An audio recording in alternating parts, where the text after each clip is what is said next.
3 bons fundos para 2026. Vem comigo nesse vídeo que você vai ver 3 fundos que têm grande chance de valorização e um bom dividendo para esse ano de 2026.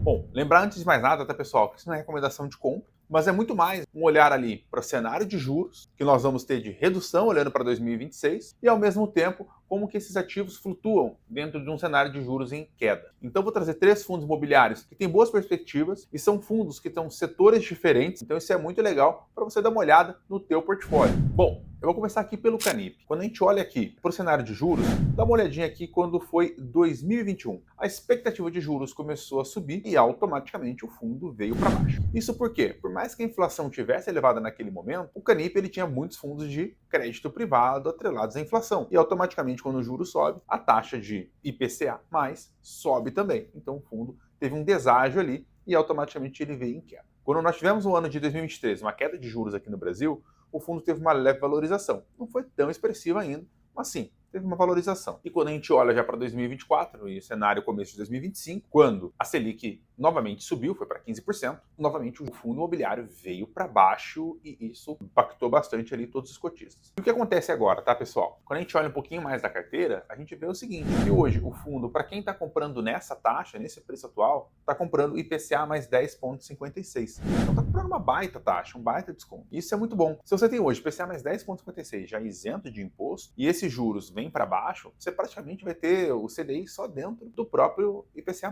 Então isso agrega muito para o portfólio, além de estar falando de um fundo que é resiliente, grande, 7 bilhões ali de mercado. Então, o Canip é o primeiro fundo para que você dê uma estudada e entenda um pouquinho melhor. Lembrando, tá, pessoal, que eu vou deixar aqui na descrição do vídeo os 3 fundos aos quais eu vou mencionar aqui, fundos que eu fiz a revisão também ali junto com você.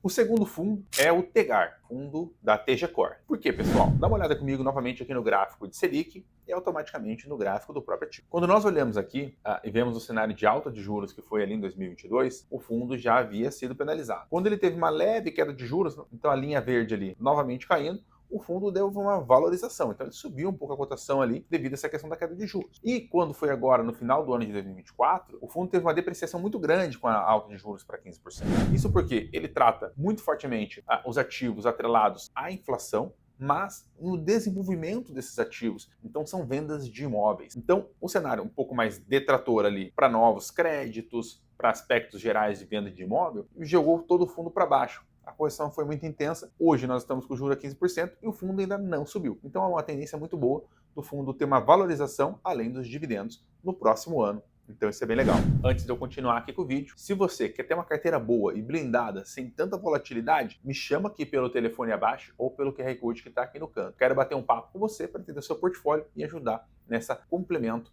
e atualizar o seu portfólio para cada vez render mais. E o que o Tegar tem dentro do portfólio, tá, pessoal? O Tegar, ele vai ter uma taxa interna de retorno, TIR, como a gente chama no mercado, de 14,96, mais inflação.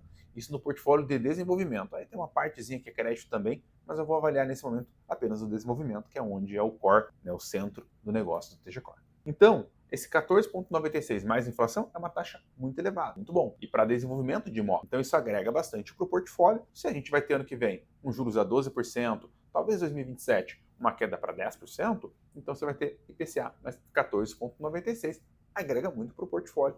Por isso que eu vejo também como a segunda boa possibilidade de valorização do portfólio. E o terceiro, mas não menos importante, é o RISA-TERRAX, RZTR11. O RISA-TERRAX, pessoal, você pode ver também aqui na imagem, quando os juros tendeu a cair, ali em 2023, ele teve uma valorização, e novamente, quando voltou a subir em 2024, 2025, novamente o fundo afundou. Ele foi para baixo ali, devido a essa questão da Selic estar a 15%. Mas por que isso impactou tanto e por que eu vejo com bons olhos? Dá uma olhada comigo nessa imagem, olha a coluna taxa. Então você vai ver ali que vai ter 12%, 13%, 15%, 20%. Então são as taxas pré-fixadas. O RZTR é um fundo que trabalha com taxas pré-fixadas e que na média hoje está em 15,48 de taxa pré-fixada. Uma baita taxa. Quando a gente vai tirar um pouco dos custos ali, vai dar para 14% já líquido de imposto. Então é bastante coisa. Se a gente tem a Selic caindo, isso também tende a valorizar dentro do portfólio. Estou falando de cotação, estou falando de dividendos bons também. Então a gente tem que lembrar o seguinte, que quando a Selic for para baixo, para 12%, os três fundos estão entregando acima ali da Selic. Menos ali o Canip, mas é por uma questão que a inflação nossa está muito pequenininha. Mas está muito próximo. Então, quando a gente olha esse cenário e projeta uma Selic mais baixa, automaticamente, daqui a pouco, se uma Selic está 10%, você vai querer comprar um ativo que está pagando 14% já isento. Então, quem ficar para trás, quem ficar por último, vai acabar não conseguindo comprar de maneira tão efetiva nos preços atuais. Então, pessoal, basicamente, tá?